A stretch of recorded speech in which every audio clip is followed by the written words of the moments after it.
मुंबईतून एक मोठी बातमी समोर येते। रेल्वे स्थानकांवर एलईडी आणि एलसीडी स्क्रीनद्वारे जनजागृती करण्यात येणार आहे। सायबर फसवणूक रोखण्यासाठी राज्य सरकारने एक कृती आराखडा तयार केलाय। यामध्ये विशेषतः रेल्वे स्थानकांवर जागरूकता मोहिमांचा समावेश असेल।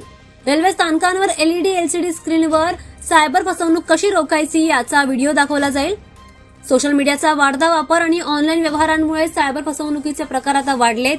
वाढत्या सायबर फसवणुकीच्या प्रकारांना आळा घालण्यासाठी राज्यातील प्रत्येक पोलीस ठाण्यात सायबर सेलची स्थापना करण्यात आली आहे। महाराष्ट्रात 24 तास सुरू असणारे command and control centre, cyber helpline आणि मोबाईल ॲप आहे। या व्यतिरिक्त तंत्रज्ञान सहाय्यक तपास युनिट आणि एआय आधारित शोध यंत्रणा कार्यरत आहे।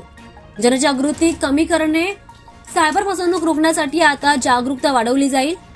प्रवाशांना सायबर गुन्ह्यांबद्दल शिक्षित करण्यासाठी रेल्वे स्थानकांवर एलईडी आणि एलसीडी स्क्रीनद्वारे जनजागरूकता निर्माण केली जाईल।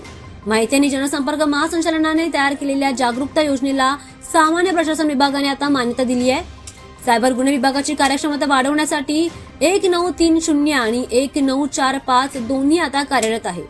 1930 हा हेल्पलाईन क्रमांक सायबर आर्थिक फसवणुकीशी संबंधित तक्रारी दाखल करण्यासाठी आहे, तर 1945 हा हेल्पलाईन क्रमांक एफआयआर आणि आर्थिक फसवणुकीशी संबंधित कायदेशीर कारवाई देखील आहे।